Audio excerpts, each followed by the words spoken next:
Opinions and stories around the game we love, told by your favorite storytellers. Stay up to date with all things cricket. Subscribe to CricBuzz's YouTube channel and press that bell icon now. Let's talk about Ravi a bit, because Ravi ends up getting, a lot of flack when it comes to memes and gifs and stuff, right? Because he's just that kind of character. He's the kind of character who, it's water of a duck's back. He's got a thick skin. You can poke a joke at him. He doesn't really care. But let's talk about the virtues of Ravi and all kind of the plus qualities. Because Harsha, you worked with him so much. I've worked with him so much. There's one thing that guy can do is that he can make, he can make a pole believe that it's a tree. And that is how he was as a player. Yeah. And that's how he was as a broadcaster. Always backing himself. And yeah, to some extent, he would have got the players to feel that way too. He would have liked to have completed that series win in England. And he would have liked to have won a series in South Africa in 2018. Yeah. Maybe an ICC trophy. But at the end, you do your own little balance sheet and you say, did I take the team where I wanted it to go?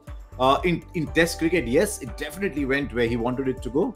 So I think he can look back and say, yeah, I had 4 years now and 1 year before that in the job, and yeah, we did all right. And now it's over to somebody. I'm going to be 60 next year.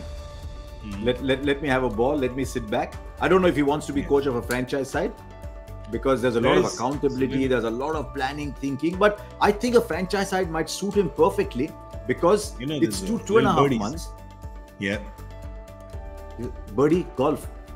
Saying little birdies are saying that Ahmedabad, the new franchise, may be interested. Little birdies are saying Ahmedabad. Yeah. But whether or not it happens, it's a very natural choice. He knows the players. So that'll be interesting. But I think you can say with Ravi now that once you turn 60, you're not going to come back into an active role in Indian cricket.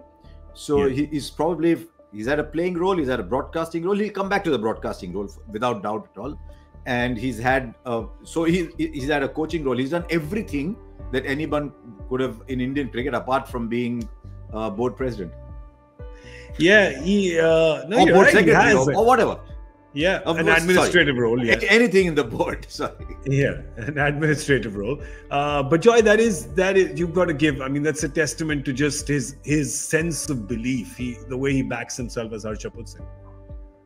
Yeah, absolutely. Anyone who in 1985, with that galaxy of stars, became the champion of champions on the basis of 2 shots and some tight left arm spin, you have got to back him, because he always backed himself even when he had that little. And he's given something to this Indian team. He stood there and rolled with the punches, and enough punches have been thrown. And he's managed to throw a few back himself. And I think Harsha's got it bang on. I think their test record is something to be proud of. He'd look at that ICC record and say that perhaps, that's where we fell short a bit. The big tournaments is where we fell short. And I think we had the talent to do a little bit better than that. And it didn't work out. For whatever reasons, it didn't. But I think what he's done in Test cricket for India has been truly exemplary. And there's a core now there, which this Indian fast bowling attack, one of it is circumstance of all these guys coming together at the right time. But it's also been him backing them. And truly, that's one of the legacies. Because I can't say the batting is his legacy, because most of it was in place before he came. But that fast bowling attack of India today is truly his legacy.